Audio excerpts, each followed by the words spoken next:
in the world? Every Sunday. Happy Sunday, everybody. This is Karen here, your favorite virtual assistant. I'm happy to be in this conversation and excited.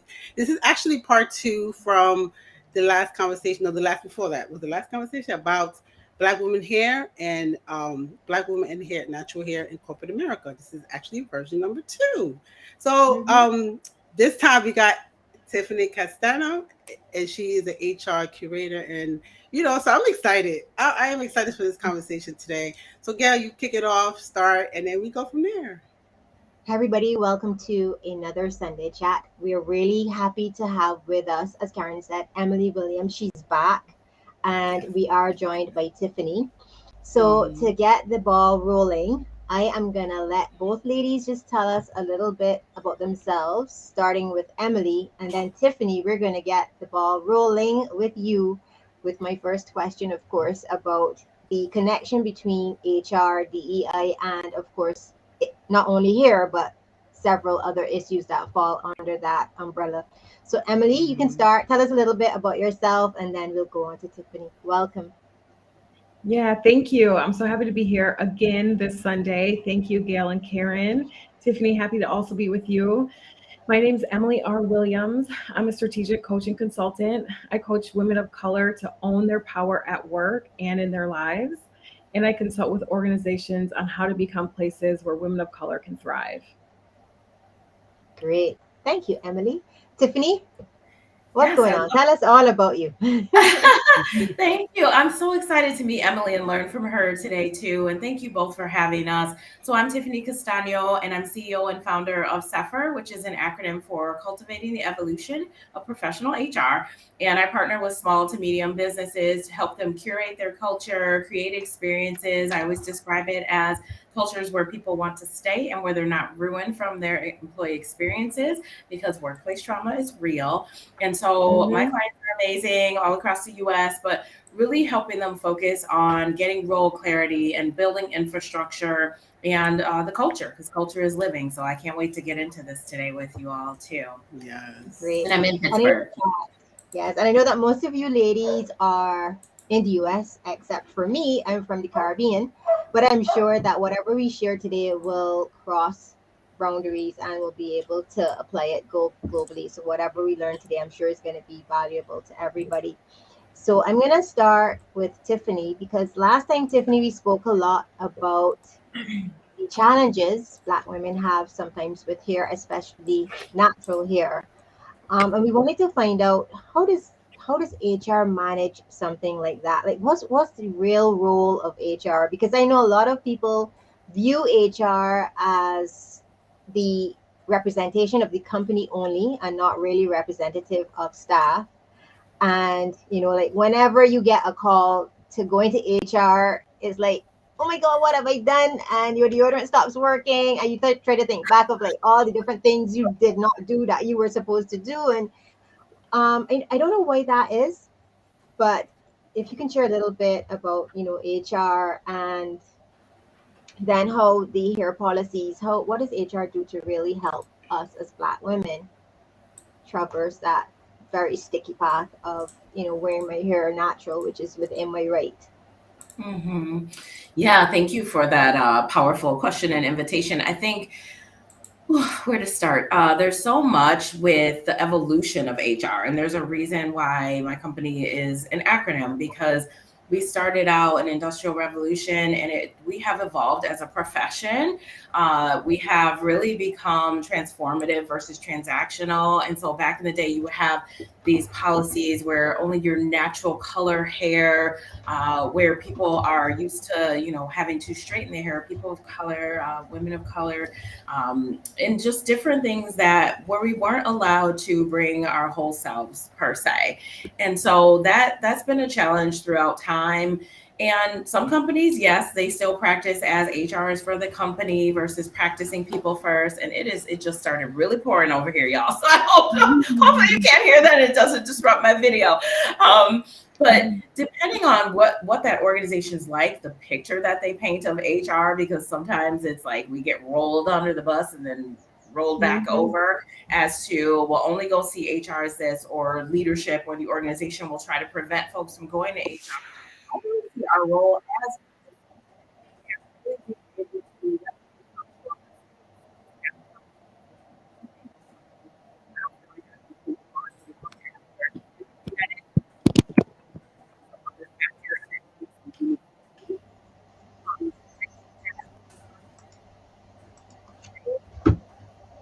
their policies. A lot of my clients ask me to look at them for that purpose.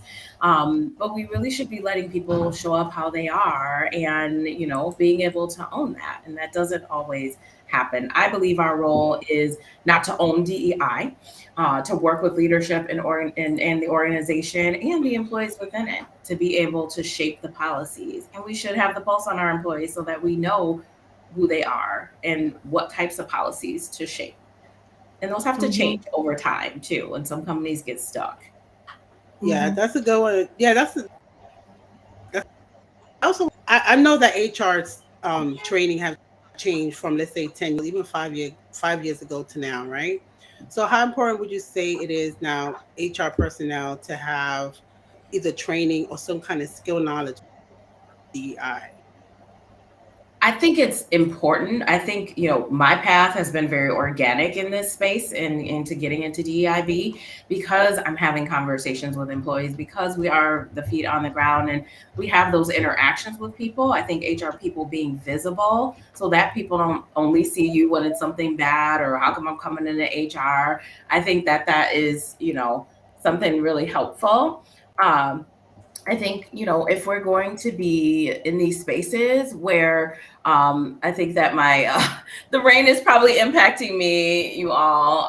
I think if we're going to be in spaces where we are in responsibility for folks, that it's really, really important that we are, giving that attention over, and that we're allowing folks to not just putting that in the HR bucket, but then allowing people to also be in a space where they can share, and share their experiences and feelings. So Yeah. yeah, I I think think that's a really great answer. So, I'm going to go over to Emily now. And Emily, this is not a question that we had for you before. I now have it for you. Was there a specific HR experience for you as a Black woman that made you decide to travel the path that you're traveling, based especially on what Tiffany just said? Because sometimes things happen to us. I mean, I have HR stories that I will not share with you today, but they tend to color us and flavor us and turn us into who we are today. And then we try to help others because we've walked the journey, and sometimes it's kind of painful. So, did you have a specific experience that made you walk your path that you're on right now based on an HR experience? Yeah, thank you for that, Gail. Yes, it's true.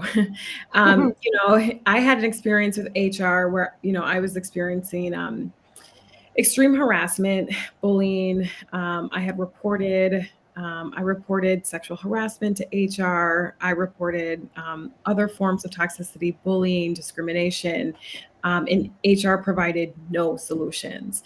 And even worse, HR became part of the problem, became part of the retaliation that I experienced after reporting. Mhm. And so, that's why I support women of color to really own their power at work, because this is such a common experience. We don't deserve it, right? But it happens to us often.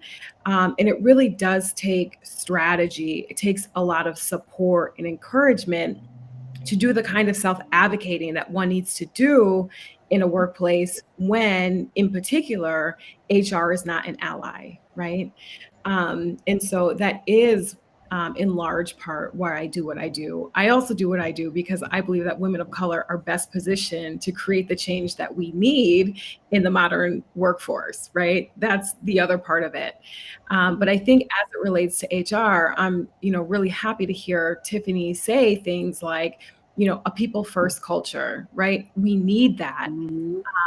At the same time, without that intentional intervention and without naming the problem of discrimination for Black women in particular, women of color generally, and then also people of color and people with other marginalized identities, it's often difficult to actually get to that place of people first, right? Because our workplaces are so often really like a microcosm of our world and the broader inequities in our world, right? We see those show up at work. And so I think particularly when we talk about Black women's hair and the discrimination that they face at work, that's a really great example because that really mirrors, social standards of beauty, right? Generally accepted notions of professionalism, right? And then that shows up in the workplace. And then next thing you know, we hear the executive team saying that, we just can't see Keisha, leading at the vice president level, right? We just can't see it. Right? So, this is exactly why I do what I do. And this is also why I work with leaders to advise them, right? They too, cannot be above the DEI work, right? Yeah, they have to lead by example as well. And I think, Emily, why you're doing such a great work is because there's power in numbers. It could be hard, I guess, for a new employee, a younger woman, to stand in the gap. It's so much easier. Well, not necessarily easier, but it's more, you can do it. You feel you can do it because you have power in the numbers and you have the support. And what I've found, and I'm going to switch back to Tiffany for a little bit, because Tiffany wears a very interesting hat. Yeah. She's not really an employee of a company. She's a consultant. And I find that companies tend to listen more to the HR consultant than to the person that they have on staff who's managing HR, even though they may be saying the same thing, doing the same thing, trying to get leaders to lead by example. And that's so very strange. I don't know, Tiffany, if you found that from a personal perspective. I have. I think that sorry, I got distracted. Hello everyone. Jamal's comment about his natural wig design. We're gonna put Jamal's comment up because it's so funny. I couldn't see the audience comments at first, and this weather is messing with me over here. But I think, I have had clients and prospects tell me specifically that they chose a consultant for those purposes. And not always because they don't feel like that person's going to listen, but also because it's like maybe they're tired of hearing my voice, or they want a fresh perspective and a diverse perspective. And so I think that that's healthy. I loved all the stuff that Emily shared too, because we have to acknowledge, and some other HR folks don't like that we say this, those of us who are very transformative in the HR space, we have to overcome some of the things that as a profession we have done to people and that we've put onto people. And it's going to take a while to come over that, and trust has to be built and rebuilt. And that's a huge thing if you expect people to come to you and share their most vulnerable moments, and for them to expect or believe or trust that you're going to support them in the ways that they need to be and meet them where they're at. And so I think for me, being an outside consultant, I have those fresh set of eyes, because as an HR practitioner in companies, I was told to sit down, be quiet, stay in your lane. We might have you on this leadership team, but we don't really care. Being told like, well, when we want your input, we'll ask for it. And I'm like, that's not what we talked about when you hired me. So these things become very different. And when I experienced that as a woman, as a Black woman, as an employee, I now have different ways and tools to empower others because I've lived those experiences and I know what that struggle is like. So I believe it's my responsibility, whether I'm a consultant or those of us who are in HR in companies, to really be the voice of influence. We have so much influence and more power than we often, frankly, are respected or given. So yeah, I agree. Do you think, Tiffany and Emily, and you can decide who's going to answer the question, because Tiffany made an interesting point. I think HR practitioners today have inherited a lot of stuff from before, not good stuff.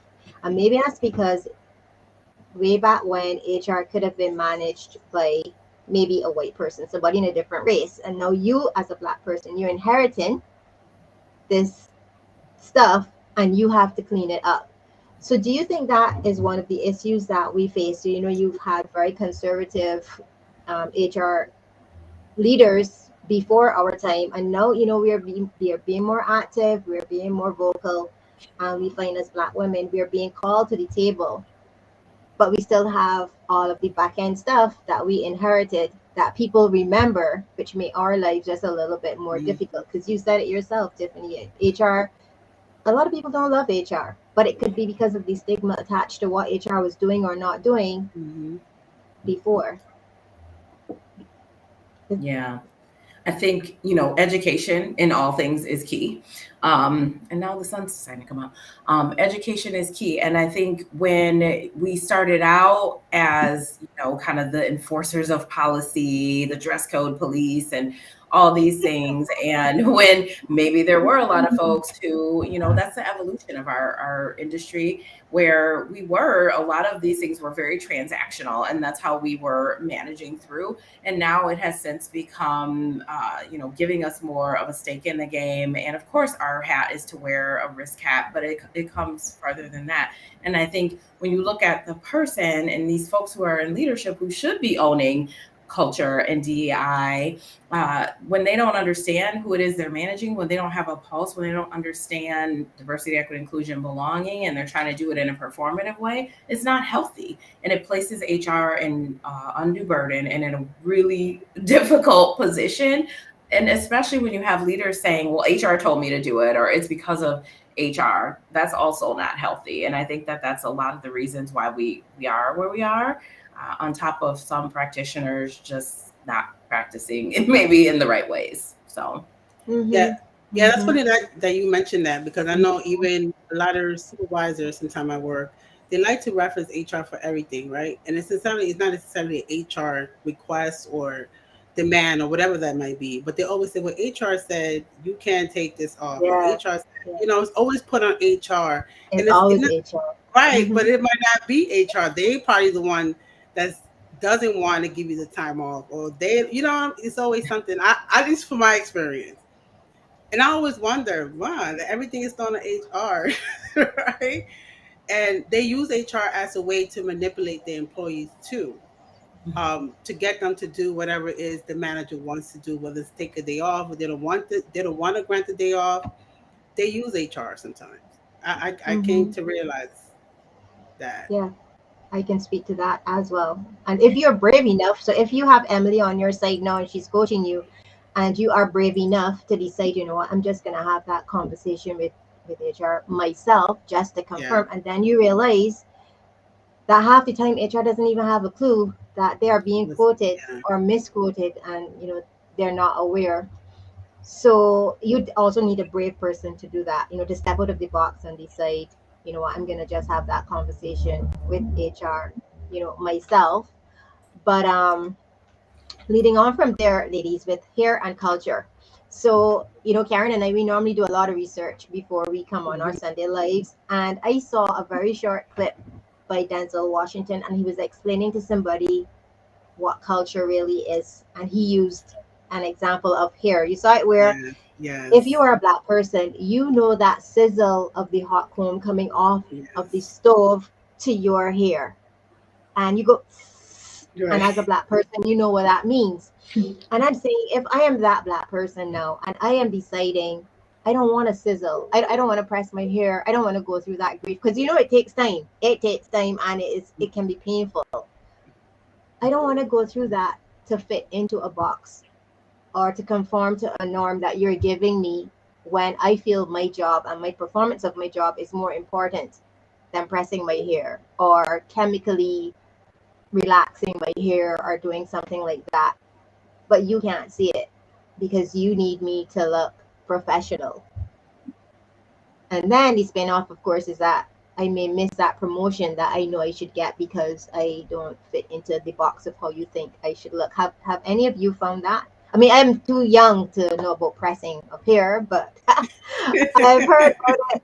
I mean, yes, I have been involved in the chemical processing of my hair. That's how I was brought up. I will be honest, I can't see myself going natural because my hair Emily's is lovely. Everybody's is lovely. See how Emily's hair is? My hair would just be sticking out. It just sticks out all over the place and it's very hard to control. So I'm going to stick to the chemical processing for now, maybe until I get a little older. But I don't know if you ladies understand, I think we're leaning towards the natural because who has time to spend on here when there are more important things that we need to be aware of, especially when it comes to our work? Who wants to spend 3 hours on here when you have more important things to do? So how do you feel about that? Well, let me just jump in with a couple of things, Gail. I mean, one, as you were mentioning, sometimes when we go to HR, that it can be an intimidating experience. Sometimes that becomes a source of retaliation, especially if you're a woman of color and you're reporting something that, really could be discrimination, right? And so when I work with clients, really the first goal is really to communicate with HR in a way that solves the problem, because we never want women to be working in a toxic environment, because that's harmful to their health, and then also to their career long term. And then the second thing that I wanted to say is that when we think about culture, right? I mean, and we think about promotion and who we are as women of color when we step into a workplace and into a workplace culture. The job of a good leader is really to understand the values of everyone in a workplace and then integrate that into the culture so that it's reflected, right? Mm-hmm. And so for so long, the expectation has been that every single employee fit into that culture that's already existing, right? And I think Mm-hmm. one of the things that's been really exciting about seeing the way that, this new wave of emphasis on DEI, is that employees are really saying, and I think we see this a lot with Gen Z, is that they're saying, like, no, Mm-hmm. we need to be reflected in this culture. This culture needs to accept us, and then we can contribute, and we'll contribute willingly, right? And I think that that's a really important shift that I'm happy to be seeing more examples of. And then as it relates to, um, uh, also, Gail, I just have to disagree that you are too. Did you say you're too young or too old to know about? Too young to know about. Okay, because my grandmother used to press my hair with a hot comb. Okay, so I know about it.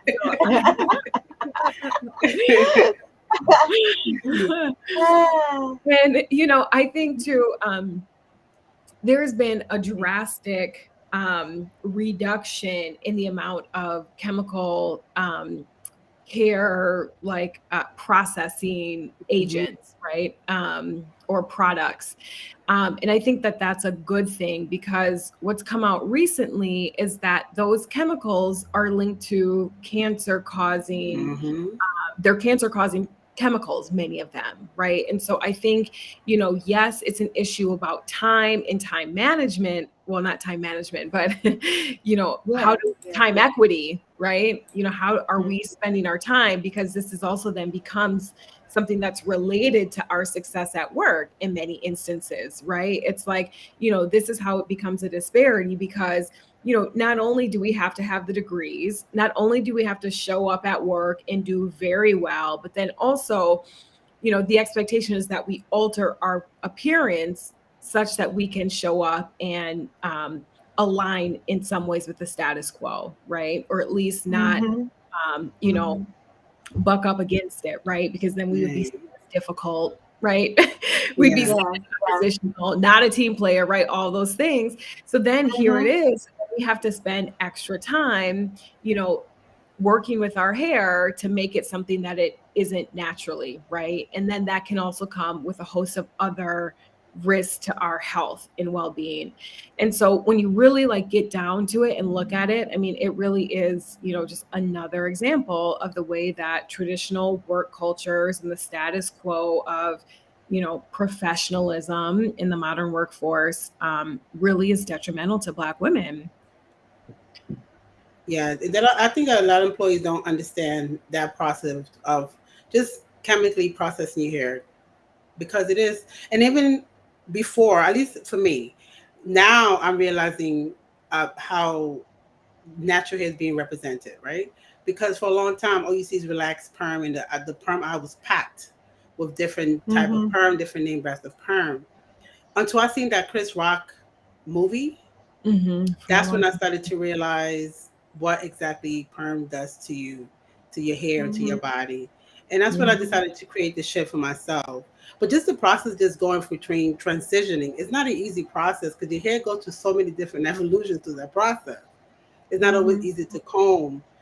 So you Yeah. have to find an Yeah. alternative. Everybody doesn't like wigs and everybody doesn't like weaves. Let's be for real. So you have to find an alternative that Right. fit into that culture.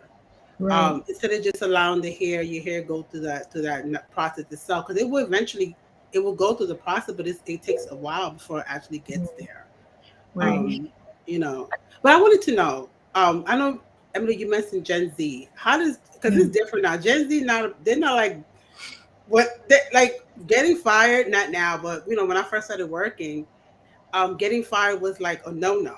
It was like I needed this job and I'm staying here for however how long. But Right. Gen Z now they don't really care because there's other ways for them to make money, and sometimes they make more money outside of working than working. So when it comes to just HR and Gen Z, is it more difficult to keep them into the workplace because they're not willing to put up with a lot than maybe my for me or even previous generation did put up with, Yeah. right? Yeah. Well, I have an organizational client right now, and they have a lot of Gen Z employees. And Mm-hmm. the Gen Z employees have drastically different Yes. understandings of Yeah. what work is, and what kind and how much labor Yeah. is acceptable. And Yes. that becomes a constant conversation.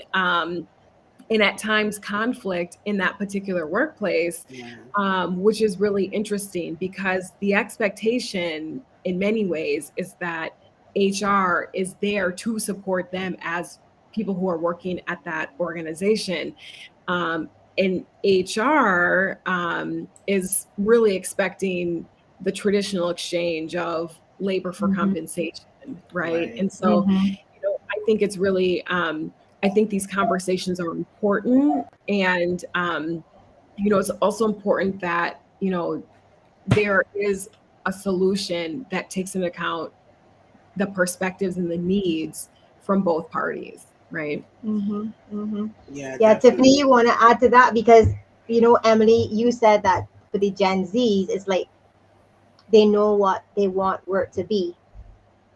I live with a Gen Z, and he knows what he does not want work to be. Like he's very clear in what work is not for him. Whereas most people is, oh, this is what it should be. I find they like to draw their boundaries in the sand, and they seem to be much more aware than I was when I first started my job of mental health.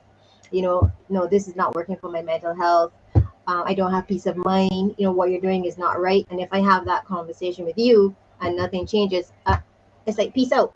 I don't need this job. I don't need this Mm-hmm. drama. What do you think, Tiffany? Yeah, I mean, I have clients where that's the most of the makeup of their employee population. And they will let you know, like, our mental health is important to us. How I identify is important to me. And if you can't do that, like, they're being very vocal that if you can't meet me where I am, then Mm-hmm. this isn't going to work. And there's so many, when we talked about earlier about the role of HR and who bears the responsibility of DEI, I also look at that as I'm a woman who's in perimenopause, and it is difficult. Your hair does different things, your body's doing weird stuff. You have to, I Mm-hmm. as an HR practitioner, have to be up in front of people all the time. You get hot flashes, you don't sleep well at night, your memory gets foggy. We all have different experiences, right? I got these grays coming in now because I'm 46. I'm seasoned. But there's just, when you look at your natural hair and all the things that we are, who we are, what makes us ourselves. And then you got people, I've had braids, I've had weave, and it's like, oh, your hair's so different today. Like, how did it get so long? Curiosity is healthy, right? But it's about teaching the workforce, educating, right? Like educating folks because you can trigger people. People have Yes. traumas, don't Mm-hmm. know Mm-hmm. like what anybody's facing. And there's just so many microaggressions that we face too. And then you wonder why why there's absenteeism, why people are disengaged. Only 32% of folks in the workforce are engaged right now. And these are the things that people are met with. So I look at my role as, let me be a safe landing space for you. I am here to listen to you, to hear you, to hold empathy. And, I'm glad to see that this is a trend that's coming farther, but the microaggressions continue, and the trauma Mm-hmm. from people of different phases of life that you may be going through, or the insecurities that come when you face these microaggressions and you start reflecting on that inward, or like myself, the 2 depressions I've been through from a job because of the Wow. madness that you deal with at times. If we don't start meeting people where they're at, they're going to leave. And you shouldn't expect to retain people if you're not educating them, if you're not pouring into them. I was talking to my sister and my cute little niece this morning, and we were talking about, investment of, the employer into the employee, and how Mhm. important that is. And I appreciate that she embraces what her sister does, so we can have these conversations and I can share my thoughts with her. And also, having her be in a different generation than I am, to be able to get insights from her, like, what is your experience like? And what are you thinking? And I will tell you, it's very aligned with, like, oh no, that's not going to work for me. But I love Mm-hmm. that, to be self advocates. Nobody else is going to advocate for you. Even the amazing HR person I am, I can't do that for you. So that self love and Mm-hmm. all the things that Emily is pouring into her clients and the folks she works with are things that we need to be able to do for ourselves too. Mm-hmm. Yeah, I agree yeah, 100%. Yeah, I yeah. agree. No, that's true. Because I always find that recently, based on a conversation that I had with someone, and she got hired for a particular job, right? They had to interview, it was one particular job. And then when she gets there, it's a whole different situation. It seems like they do that a lot. Like they hire you for this, and then when you get the job, they want to throw you 10 different positions in one job. Mm-hmm. And it's like people don't want to, especially when you're a parent, when you have kids, you have to pick up your kids at a certain time. You have to, drop them off to school at a certain time. And I think employers, the corporations, I should say, should kind of be able to make adjustments. If somebody is, I know it's a little bit off the topic, but it's kind of in the same where trying what Tiffany was mentioning, employees being able to work with the employees, right? With the employees as far as time, because everybody have a life. Like work is not life for everybody. So I Mm-hmm. think Yeah. employees need to consider that aspect when it comes working with the employer, with the employees that they have, or the ones that are incoming into their business. They stop trying to offer one thing, and then when you get there, something else. That's so Mm-hmm. Yeah. you And I think know. it has a lot to do with training. And I think everybody here, especially Emily and Tiffany, we talked about like training and education and stuff. And for me, it's also sensitization. And people see, like, because I'm a corporate trainer, and I find a lot of companies view training as something formal, a formal setup where you sit in a room in front of a whiteboard Hmm. or you log into a Zoom call. But training is so much more. Training is like what we're doing. Let's have a conversation. Right. Tell me about you. Tell me how you feel about your hair. Do you want to wear it natural? I think Hmm. conversations are very, very important. Communication as well is very important. And my goal is to help, like Emily, employees who feel they don't have a voice. So let me teach you how to use your voice to let people know how you feel, because we can't read minds. And you might have a bad leader who, for one reason or another, just may not know. So the onus now becomes yours. It's your onus to let that leader know, no, this is not the right way. There is another way, Yeah, and it could be a definitely. win-win situation for both of us. So it's trying to get those wearing those different hats to come and meet in the middle in a way that everybody can move forward together. But the training is not like training, it's like education, sensitization, and it can be planned, but it doesn't need to be sitting down in front of a blackboard, whiteboard, sorry, in a conference room. There are many opportunities out there for training that we just need to be, aware of. No, that's true, Gail. But I always heard of DEI, right? But not as much as in the last 2 years. Maybe Mm-hmm. I'm wrong, but that's just my personal take on it. Do you think that COVID have any impact on DEI? And if that is so, how would you think? How would you say that was the impact, Emily? Did Yeah. you want to answer, Tiffany?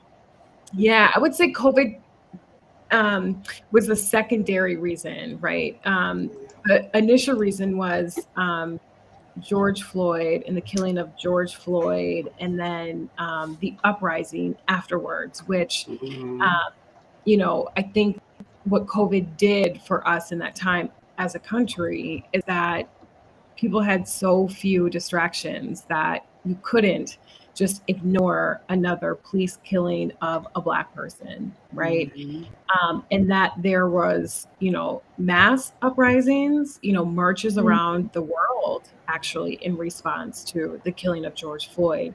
But then on top of that, employees coming together and saying, listen, we're not going to accept that our employers have just simply ignored this and then expect us to just show up 9 to 5 or 9 to 7, working as though we didn't just witness, another incident of serious trauma, on a national scale.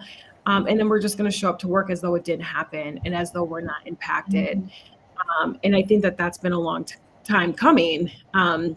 When we look at the BLM movement and other movements, right, that have been raising awareness about police brutality and police killings of Black people. And for a long time, I mean, over the last, 5 to 10 years, um, you know, corporate social responsibility, positive social impact, the morals and ethics of companies and of organizations has only become more and more important to people. And so I think that we saw all of that come together in the last 2 years. I think that that has really coalesced into an increased emphasis on diversity, equity, and inclusion, particularly over the last 2 years. Yeah, that's for sure. It definitely has changed. What do you think, Tiffany? Yeah, I agree with what Emily has shared, and definitely on the point of it's been a long time coming, and Mm-hmm. of folks not being able to just, you can't just show up to work and act like everything is quote unquote normal after something Mm-hmm. like that happens. Push those agendas and your egos aside, because there's nobody is going to function at their peak performance anyway, and you're doing more harm than good, really, by trying to force that. And I think it was Emily before too, but somebody said about these boxes that we try to force people in. Maybe it was Karen, but that's, boxes are not, they're for cereal, not people. And I think that we cannot, or as my friend's daughter says, labels are for jars, not people, because I'm gonna we're all, use that. yes, we're all unique. Please borrow. I did too. As long as you give the credit over, right? But these are these important questions, and conversations that we need to have. Gail, you said have the conversation so many times, and we saw before George Floyd was murdered, and countless Yeah. others and before that, people want to just check the box. They want to be compliant. They want to appease. They tell somebody before they come into the job, this is what it's like, but then we're going to flip the script on you when you come in. And that's not really the culture. People are going to see through that. You can't post somebody's face or some, values up on your website or on the pictures in the office if you're doing that, and then let them see something different, and then pull these microaggressions or the psychological things that go on in the workplace that are extremely toxic, and try Mm-hmm. to act like this isn't what's happening. And then people internalize that. We're at a peak of mental health crisis right Yeah. now as well. And that should be part of the fold. Every single thing about who we are, from our hair to our mental health status to where we live, we all have these basic physiological needs. And our hair is a part of that. Who I am when I walk through the store and at the time I leave is a part of that, and everything that happens in between. There's psychological safety that needs to exist. And if I can't trust you as my employer to support me or take care of me or to not do me harm, that's not going to end up well. It's not going to be a good space for that employee. And frankly, there's things like Glassdoor, people talking to your people on LinkedIn when there's Yes. opportunities, and they'll say, "No, Yep. girl, don't come here," because they don't let you do your hair. They're going to make you Yes. feel like you shouldn't be your authentic self. And if you think that those conversations are not happening, think again, Mm-hmm. because they are. They They're are, happening yeah. right be, and they They should are. be. If you don't have anything to hide, then you know Right. They won't be talking who do about you you. say you are, right? It should be welcome conversation, right? Right. Yeah. Right. Employees to talk to perspectives about the culture. Because the assumption ought to be that they will rave about it, right? Because they Right. are so happy, because they are thriving, right? Because the company treats them so well. Right. Really, that should be the expectation, right? It should be the Yes. assumption. Which should also be the truth.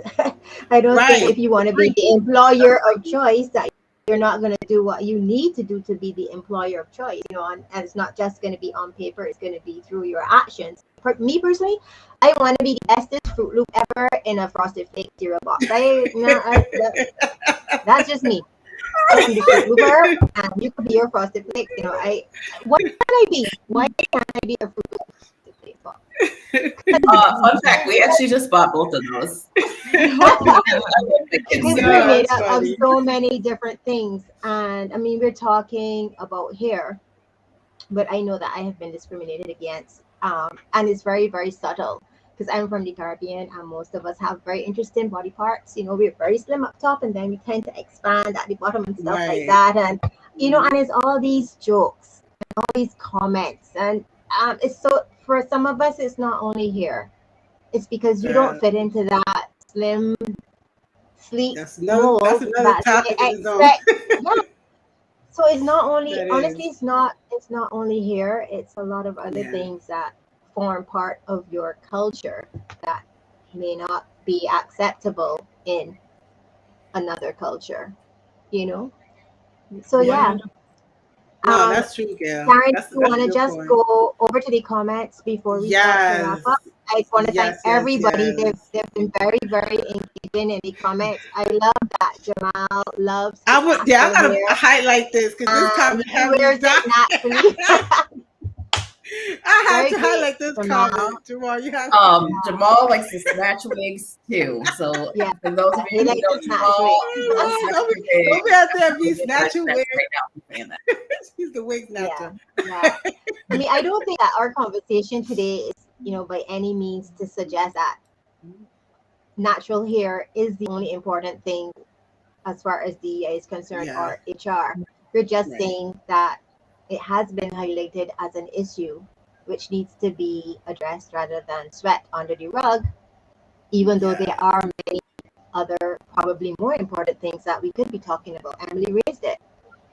We had the George Floyd shooting. We have people that are being attacked. When I say attacked, they're being pulled off of the road because of the color of their skin and being taken down to the police station and stuff like that. And, so for me, I tend to say, and I told Karen, imagine we have all these issues going on in the world and we need to have a conversation about natural hair or, racial discrimination, especially against women in a workplace, where Hmm. if we all came together and just focused on doing our job and the job that we're passionate about and that solves or serves a purpose, and everybody did what they were supposed to do and treated us all fairly and like normal human beings, we wouldn't need to have these conversations. But life is showing us, especially with COVID, that we need to have these conversations. Is like another thing now is tattoos. A lot of the Gen Z people have tattoos. A tattoo does not Yeah. is no indication of any form whether I can do my job for you or not. Body piercings Yes. either. Yeah. So you're telling me I can't have my body piercing so you can see them, or I can't have tattoos. But it has no relation whatever to the work that you are employing me to do. Yeah, So it's that's just true. interesting, a lot of the things that are going on, and I have no idea what vitamins Tiffany's on to be able to manage this from an HR perspective, because I'm sure it's scary. No, A lot of segments. My HR folks in this comments can attest.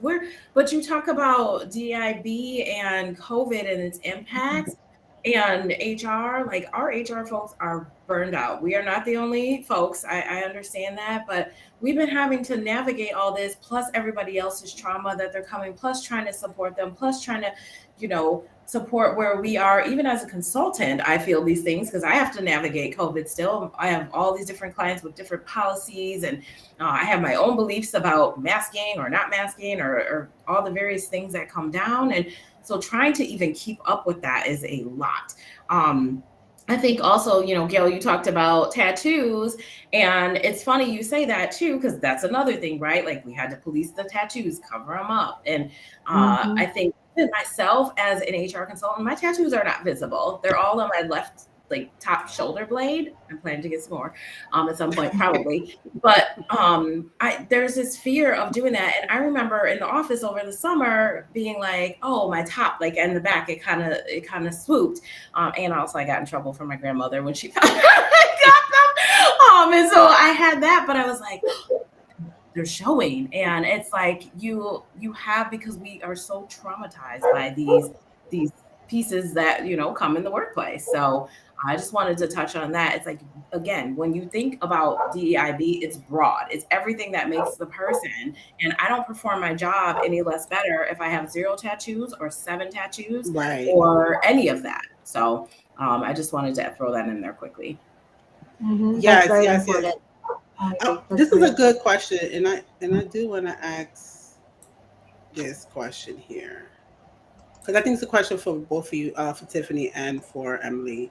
It says, "What I have found as a consultant is that I have to be open to the fear and guilt that white leaders feel when they realize they have so much to learn about equity."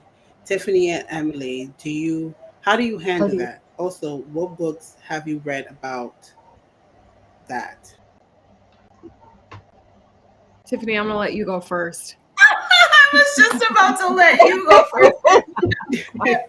Yeah. So yeah, consultants do sit in this interesting space because we're not employees of the company. And I think being open-minded is key to anything, right? But there is a lot of fear and guilt. I think that, it depends on the organization. It depends on the leader. It depends on how willing to set aside those egos they are. It depends on how educated they are about what equity means, because a lot of people still believe that equality and equity are the same thing, and they're not. I need Mhm. something different than my colleague over here. And so many people try to Mm-hmm. stick us in the same boxes. I don't learn the same way. I have different, when you look at neurodiversity, even people learn in different ways. I'm a very visual learner, but I pair best with visual and audio. So how you do that and all of the intersections that I live at, that's going to be different. I think, one of the things for all people, but I think that is especially helpful for white folks too, is just understanding psychological safety. So when you're looking at books or resources, I always talk about Timothy R. Clark's book, The 4 Stages of Psychological Safety, because no matter who you are, we all have that right and that expectation to coming into the workplace and being safe. And so I think that, those are some of the things that I would recommend in terms of folks, kind of getting on board with this. But you also have to, there's a cognitive dissonance that happens and there's privilege. So you have to recognize that every single one of us sits at a place of bias. But you can't let Mm-hmm. that fear, you can't sit there. Once you have the awareness, it's like know better, do better, right? Yeah, That's I true. quite agree. And Yeah. Tiffany, before we get to you, Emily, that's a very good point you made earlier, which ties into this answer. You made the comment about your grandmother seeing your tattoos. And I find that if the leader is older and more traditional, and they're coming from a perspective of do as I say and not question the rules or policies I have in place, is much harder to work with that leader, because that's how my granny was. My granny was not a conversation person. It was like, this is what I'm saying. We're not even having a conversation. And Mhm. I found in my career, if you worked with a company and the leaders were like older and more traditionally focused, it was harder to get that person to have an open mind and understand, listen, the world is changing. You cannot continue to operate like this if you want your business to succeed in the future. So I think you have to know what kind of organization you're going into. Are the leaders older? Are they younger, more open to change, more accepting of my opinion as a person versus, something else? So sorry about that, Emily. I just wanted to tie that in because I felt Tiffany, I'm a Caribbean girl and we all have these experiences with our grandparents, our aunts, uncles, our families are very extended, and you find that how you're brought up tends to also influence your culture, how you take what you take into your job and then other people bringing their culture into that job, leader versus employee, and that's how it all adds up. Yeah. Yeah, yeah, definitely. And I would say a couple things. I mean, one, generation doesn't audit. Here's what generation doesn't do, right? Generation doesn't solve bias, right? Gen Z have racial and gender bias. Millennials have gender and racial bias. Baby boomers have racial and gender bias. Okay. And, we've seen examples of that, particularly in, very prominent companies that are led by millennials right now. Right. So that's one thing to keep in mind. And we can't necessarily make that judgment from outside. Right. Sometimes, and this is why, it's so important that um, Black women and women of color learn to advocate for themselves, because often we won't know until we're 6 months in that, okay, this working environment is very toxic, or my Mm-hmm. supervisor in particular now maybe is feeling threatened and therefore is going to leverage some power inside the Mm-hmm. organization against me, right? We often don't know that until we're well into our roles, until we're shining, right? And at the same time, right, when we think about leaders, presumably who are white, right, or who have other dominant identities, feel guilty because they, have so much to learn about equity and they're just realizing it in this moment. That too can be a double-edged sword, right? Because, I know that we're all familiar with the way that white women's tears have been weaponized, right? Particularly against women of color in the Mm-hmm. workplace, right? So, on one hand, of course, you want to be compassionate, you want to empathize, you want to build healthy relationships at work, healthy working relationships, but that then requires two people, right? So if someone is in the workplace and they're trying to use their guilt in a performative way, or they're going to use it, they're going to weaponize it. That's something that's important to consider, because I see that happening to my clients often, right? That they're in these positions where they're leading DEI initiatives, or that's, something that's actually central to their role, even if it's not called DEI, or they're not in like an official DEI position. And then, people feel like they can just kind of like project their guilt onto them, or their own process, or their insecurity about their own learning process. And if the woman of color doesn't respond, doesn't capitulate, right, or doesn't coddle, or doesn't praise this person, right, for doing the work that should be done anyway, then it becomes another source of toxicity, right? It becomes another source of where, the organizational power dynamics are being leveraged against a woman of color. So, I think that has to be assessed on a case by case basis. Yeah. Mm-hmm. No, And I that's think we true. have to manage our expectations as well Station. going Mm-hmm. into the job, because it's not until you get into the job, as Emily said, maybe 6 months in, that you realize really what's happening, because you could have been a tick on a box. So maybe I'm supposed to employ one Black person, two Black people in this position. I'm gonna employ them. But then when you get into the job, you're so frustrated because you weren't really meant to be there. It's just you're just there as a box to be ticked, Mm-hmm. not ready to have a substantive role where your opinion matters, your contribution to the company matters. You're just a box. But you really wouldn't know that until you're, 6 months or so into the job. And then that's when you call Emily and you make a decision, because you're going to need support. You're going to need the support from Right. Emily. Right. Yeah, So yeah. if From I'm the an employee, angle. I'm going to When- call Emily. If I'm a leader, I should call Tiffany. If you need Right. training, you should call Gail. If you need a virtual Yeah. assistant, you should call Karen.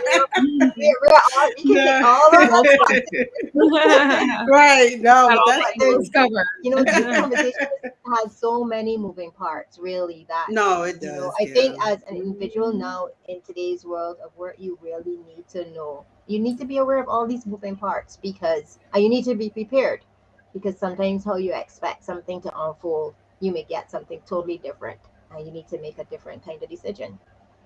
Some Yeah. stuff is That's totally out of your control. no, that's true, Gail. But I think companies and employees sometimes too need to be culture intelligent, right? Because you work with different people from different backgrounds, and certain cultures, certain things are rude, like looking people in the eye. Everybody have different cultures, so I think it's important for companies and employees to understand cultural Yeah, differences. yeah, Because and that's changes and that's what's happening important. now, Yeah. because the culture before may not have been tattoos, for example, or body piercings, Hmm. but that is the culture now. So you still need to embrace change because change is constant. It's constant, Yeah. Yeah. and we're So always evolving as people. that is true. But I'm gonna put this last comment because I think it's interesting before we close. And if you guys want to comment on it, please do. So here we go. It's deeper than changing the texture and style of your hair. It's Jews' identity crisis that women, especially those whose ancestors has been through slavery, has an element of deep-seated self-hate. Your original structure internally it's just not okay with you. See, I can't see the rest of the message. Hold on, I gotta get off of it to read the rest of the message. I'm sorry, Hmm. because it doesn't allow you to read the whole thing. Yes. All right, so where is that? See the hate. You Your know, original structure internally is just not. It's just not okay with you, and also with the world outside. That's a mental shift and awareness that we have to learn to love ourselves. And when that happens, you release the trigger to traumas. So, what do you guys? Any comments? well, I think what this person is also talking about is, when women talk about going from, chemically processed hair to natural, why it's called Hmm. a journey, right? Because, Right. as we're, growing our hair, I had to cut my hair very short, right? After I graduated from college. And it was a journey. And it wasn't only a journey for my hair, but it was also like a self-love journey, right? Yeah. Because in those moments when you know that you are rejecting the dominant standards of beauty, and often, like, we have pressure from our family, right, that our hair Hmm. should be a certain way. If you have long hair, that it should keep growing, right? And so, Hmm. Hmm. when you cut that or you go natural, right, that also creates a lot of feelings for our family members, which is also part of the pressure often.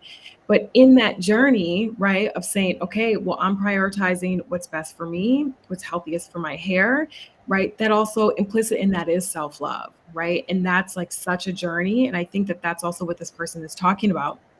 You know, when we have descendants, when our family member, when we do descend from, people who were held captive as slaves, right? Hmm. We have internalized that, and that also, that's a generational process, right? So, Hmm. I really respect that they mentioned that it is also an identity crisis, right? Yeah. And I think that this too is another disparity, right? That's like related to work. We have to like be making these decisions. Okay, well, are we going to show up as who we are naturally, right? Knowing that that too is in and of itself a process to get to that place.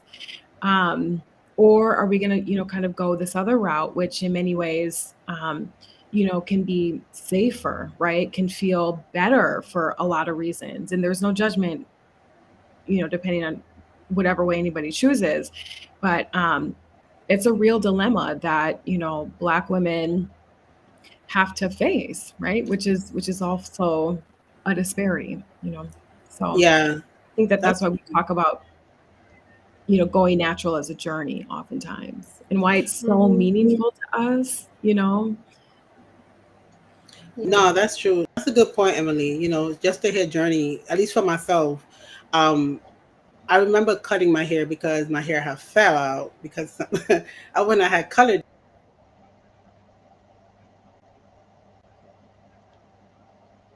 Oh, Karen is gone. For the moment, frozen. For the moment, frozen. Well, I can tell you. I mean, I thought Emily captured that feeling of when you do something to your hair. She said it very The nicely. For me, shortness when of my I hair. cut all of my hair off, it was like, are you crazy? Like, what were you Hmm. thinking? Like, were you drinking? Were you?